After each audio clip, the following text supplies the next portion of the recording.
now we get to games 3 and 4, and you guys know this better than anyone. We have to scrutinize and analyze what's in front of us. In games 3 and 4, Judge, to me, looked more like the Judge we saw during the season. Here we go. Yes Network's Jack Curry joining us again. Great to see you. Great to have you here on Foul Territory, Jack. And everyone give Jack a follow if you don't already at Jack Curry. Yes, but the Yankees move on. And first off, Jack, how are you? How's the series been and how's the playoffs been for you so far? Scott, I'm doing great. I appreciate that. Todd, AJ, Eric, good to see all you guys. This is a great time of year. If you're covering baseball, you want to cover the postseason. I've been doing this for more than 30 years now, and I get excited to be able to cover the postseason. I think the storylines have been great. We've had some amazing stories, some unexpected stories. And I can't say it often enough. Just when you get to this time of the year, you're looking to see who's going to be the hero, who's going to step up next, so to speak. And I just look forward to going to work every day, and that's not a cliche. Well, we love your breakdowns, your takeaways that you put up there on Twitter always help, especially during the regular season when I miss a game. It's just a really good, quick little wrap up on Twitter. So you're not doing it for nothing. A lot of people love those. But here's what I'm gonna do. We'll go backwards and talk about this series, but I want to go forwards first. Who do you think the Yankees would rather face / which team's a better matchup, the Tigers or the Guardians? It's a great question. Here's how I break it down. I think Cleveland's a better team. I think Detroit, because of its freewheeling nature and what has happened across the last several weeks, might be the scarier team because they just are continuing to win. But I also look at it with Skubal pitching on Saturday. He can't pitch the first 2 games of the series. So if Detroit happens to win, that's, to me, an obvious advantage for the Yankees because they would go Rodon and Cole. And Rodon got off to a great start and then couldn't get through 4 innings. I think he'll bounce back in the ALCS. And you just have a ton of belief in Cole if you're the Yankees. So you're in that clubhouse. If you're the Yankees, you're saying you feel you can beat whoever is out there. So I think that's the answer that you're going to get from them. I do think Cleveland, though, is the better team. Hey, Jack, let me ask you this, man. We've been a part of it the whole year. We've seen the bullpen be as good as it can be in the beginning of the year, then kind of fizzle off in the end. And then now in the postseason, they're dominant. 0 ERA, 15 2/3 innings. What the heck are we going to expect next series? I mean, it's been up and down. These guys have been dominant. Clay Holmes is coming back with a vengeance. Luke Weaver looks absolutely unhittable with that fastball changeup combo. Talk a little bit about the bullpen and how good, they have been. Well, Todd, you and AJ and Eric have been on teams where sometimes things happen and then you get a benefit from them.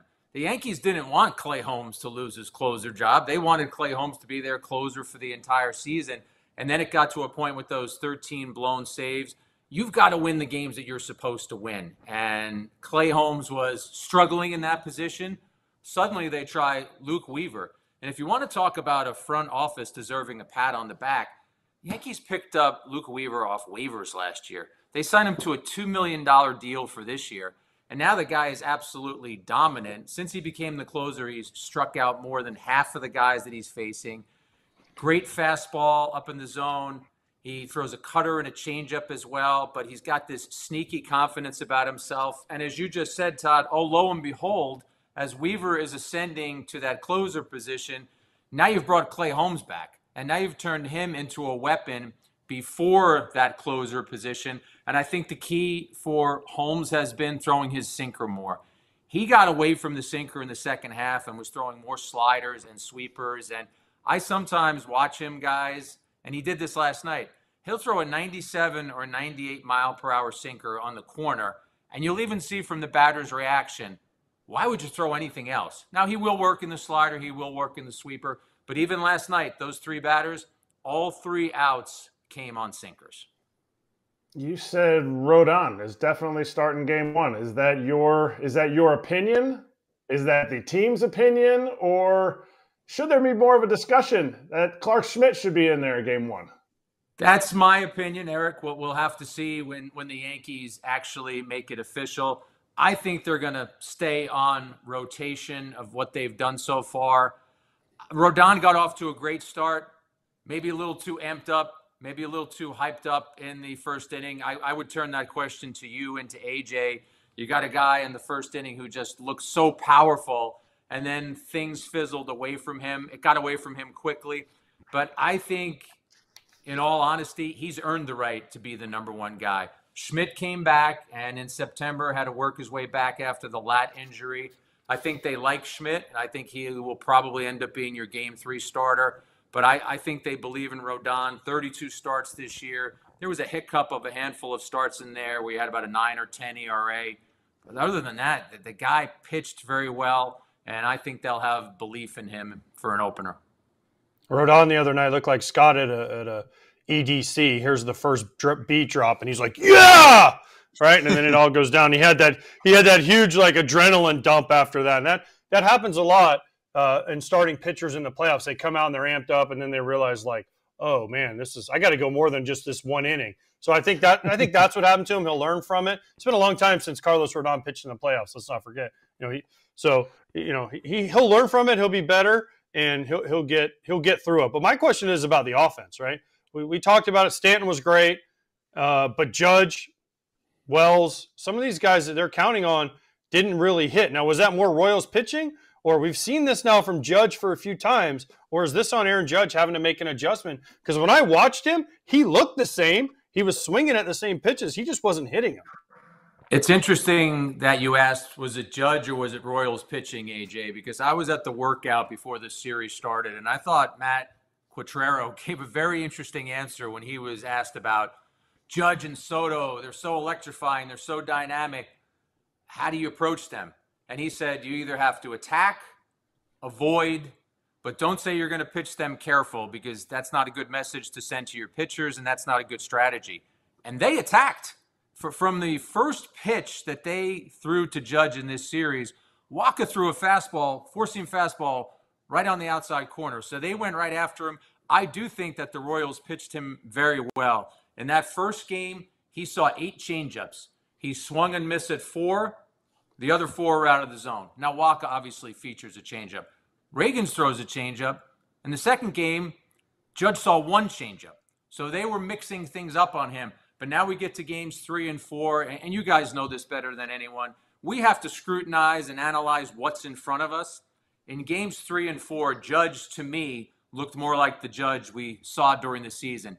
There was a 114-mile-per-hour line out. There were some walks in there. There was a double yesterday that I actually think Judge is primed to break out in the ALCS. I work with John Flaherty in the studio, I think, as a lot of you guys know. And as a former catcher like 2 of you, I love working with him because he's going to pick up on things that we don't pick up on. And he noticed a little bit of a timing mechanism that Judge had added. He's usually really still guys in the box, but Flash noticed there was just a little bit of a bat movement. I don't know what it means. If I happen to go out to the workouts and Judge is there, I'd love to ask him about it. But Flash thought that little mechanism was an adjustment that Judge had made, maybe to just get his bat into the zone at a pace that he wanted it to be there. So Yankees just finally clinched to get to the division or the league series here. The Mets on the other side too as well. They're hot. Lindor has been absolutely incredible. What are your thoughts on a Subway Series, man? Wouldn't that be just unbelievable? Well, what were you, Todd, about 14 the last time there was a Subway Series? I'm trying. What was it, 2000, right? 2000. Yeah, I think you're right, dude. That's crazy. That's well, I know really I knew '98 was Little League, so I just added. Yeah. So it's You're not like I'm smart stalking your birth certificate. I would love it. I was a sports writer for the New York Times back then. You could not go anywhere in the New York, New Jersey, Connecticut, tri-state area where someone was not talking about Mets versus Yankees. The rest of the country, they might be a little bored, that they might not want to see Mets versus Yankees. But whether you were getting gas, picking up your dry cleaning, buying a bagel, whatever you were doing, everyone was following Yankees versus Mets. And I'm obviously covering the Yankees. I've had a chance to watch some of what the Mets have done. The Mets are an exciting team, and I think one of the things we have to make sure we don't overlook, they're being looked upon because of some of these late wins and some of these exciting wins as an underdog. This team was not an underdog. I think this team finished the year 72-30 or 38. I don't have the number right in front of me, but they had a terrific run to end the season. And when you play that way heading into the playoffs, I think there's a lot of belief that you can just keep on going. They had the best record in baseball since June 1st. It was 67-40. It was somewhere around there. Plus, also, sorry, Jack, I just did this series, so all the stats are fresh. No, and my brother, also, by the way, I got to throw a compliment to you. My brother's a huge baseball fan. Out of the blue, I got a text. I love AJ Pierzynski. He's blunt. He breaks it down. So Rob Curry is a fan of your work. I appreciate that. Thank you. If you would have said Steph Curry, maybe we could have talked some hoops or something. But it's okay. I get it. It's all good. Tell them thank you. But yeah, and also let's not forget the Mets. What's their payroll? Where do they rank in payroll? One, they right? do, but AJ is a lot. I know it's Scherzer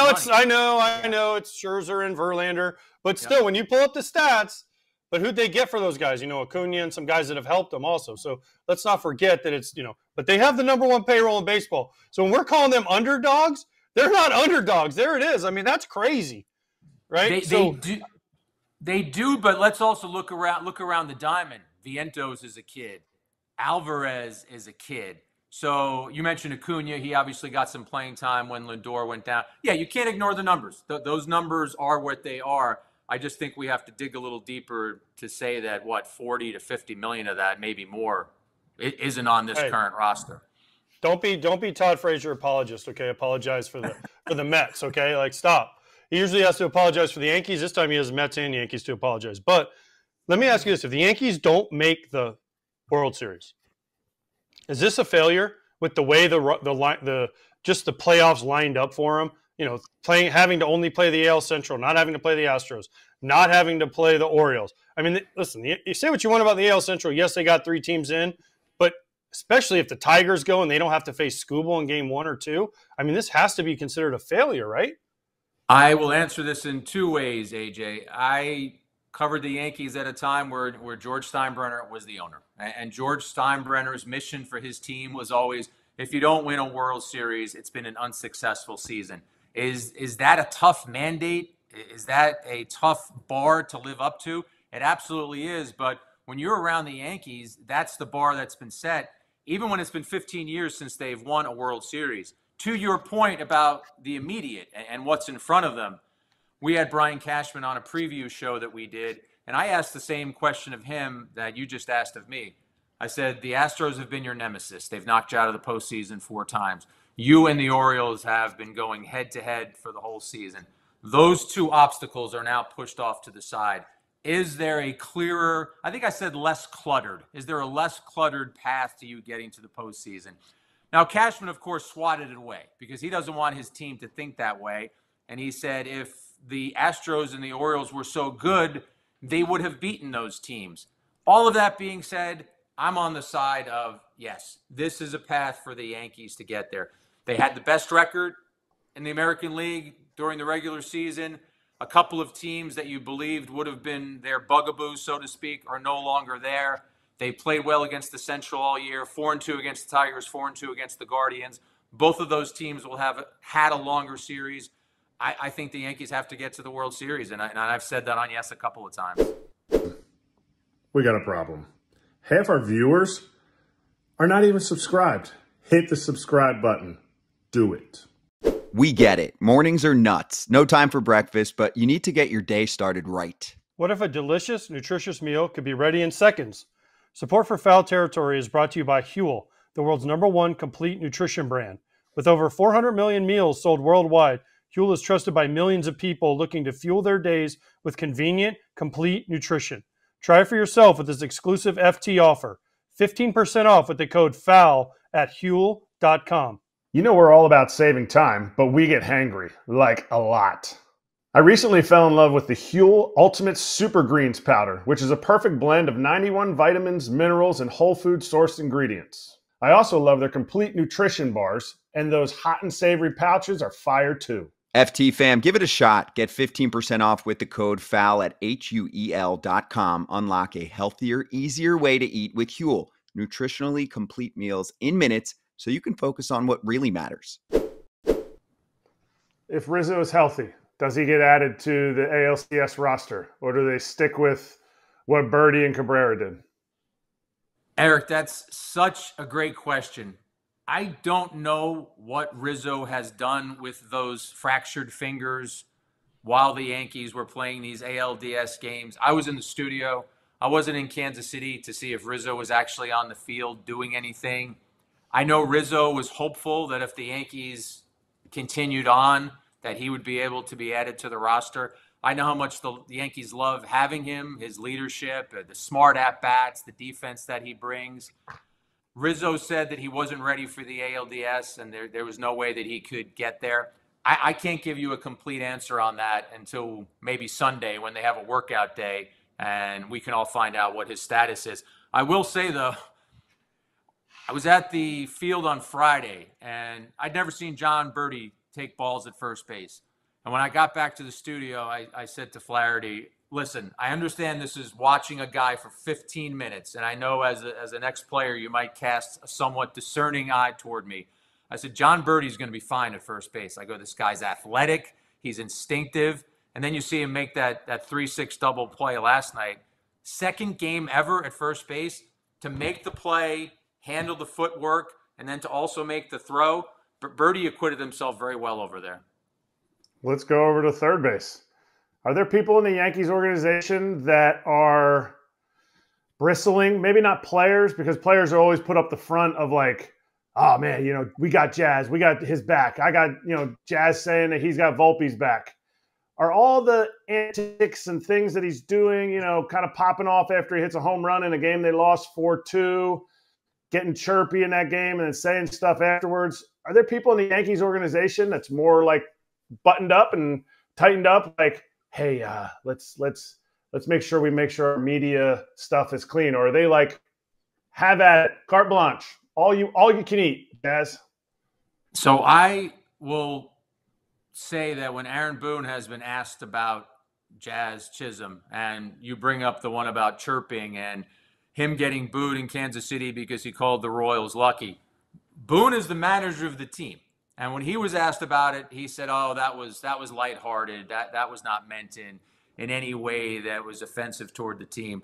I always think that you should shout from a mountaintop with a bullhorn how much you believe in yourself and your team. But, and you guys have all been in clubhouses, you don't need to give the other team any ammunition. So even if you did mean it in a lighthearted way, saying somebody else is lucky, I don't know that that's the best route to take. Focus on your own team. Be excited and enthusiastic about everything your team is doing. Hey, there you go. Jack, last thing from me. Sorry, guys. I got a little trivia for you. Volpe, 3 hits, 4 walks at the age of 23 and younger. Give me the other 4 guys in Yankee history to do that. Well, Jeter's got to be one. There's Jeets in the postseason. Jeter? 23 or younger? Yes. Mickey Mantle? Nope, but it's back in that time. Joe DiMaggio? Lou Gehrig? Lou Gehrig was another And one. The there's guy one more? 2 more. Damn, I'm not doing too well here. First base coach and a guy that's playing right now for the Yankees. Someone that's playing right now for them? Did it? Yes. Oh, wait a second. This is terrible. Glaber. Wow. Glaber Torres. Forget how young Glaber is. He's only I 27. meant to say third base coach. I apologize. Third base coach with Joe Torre. Oh, Willie Randolph. Willie Randolph. Boom. All right. Well, that's terrible, man. I got you one. My man Jimmy helped me out over here, so I got to give him credit. Thanks, Jimmy. He made a little quick trivia. Yeah. It's tough. That's All tough. good. So let me ask you guys a question. I got you, Jack. I got to ask AJ and Eric, because I know Todd's a Tom's River guy. He would love a Subway Series. What would you guys think about a Subway Series? Yeah, as long as we get Mike Piazza versus Roger Clemens. First pitch, Piazza, like Japanese style. Piazza stands in the box. Roger throws the first pitch. I'd be up for it. I'm 90 miles from the city right now. I'm so close. I'd be up for it. I'm all about that smoke. Listen, as someone that goes to the World Series and brings my son every year, I'd be okay with it. It's better than having to go to LA or San Diego versus, New York or Detroit or Cleveland. So It'd be easy. It'd be fun. But, I mean, the dream matchup is obviously Dodgers-Yankees. Let's be serious. Like, that's kind of – it hadn't happened in so long. That's the dream matchup for most of the country. Now, Todd's going to shake his head because he's never been outside of New Jersey and New York. So the rest of the country doesn't want that. AJ's big anti-New Jersey, anti-New York, as you could tell in his face. Even though he grew up, he was born in Even New though I York. was born in New York, yeah, I hate it there. There's a It's lot of sad. controversy here. Listen, Yeah, if you turned on the broadcast, I mean, everyone's telling me I was such a Phillies homer, but I was a Mets homer. I was so confused.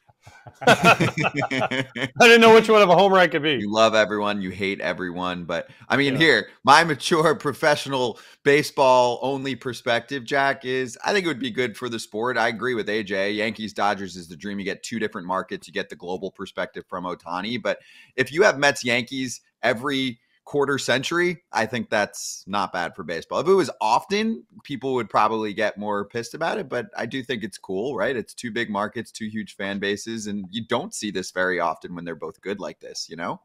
And what would stand out about this year is I think you could have made an argument that the Yankees would get back there after the Soto acquisition, but the Yankees only won 82 games last year, and the Mets weren't supposed to be where they are right now. When it happened in 2000, both of those teams had made the LCS in 99, and obviously the Yankees won the World Series, so it wasn't as much of a shock.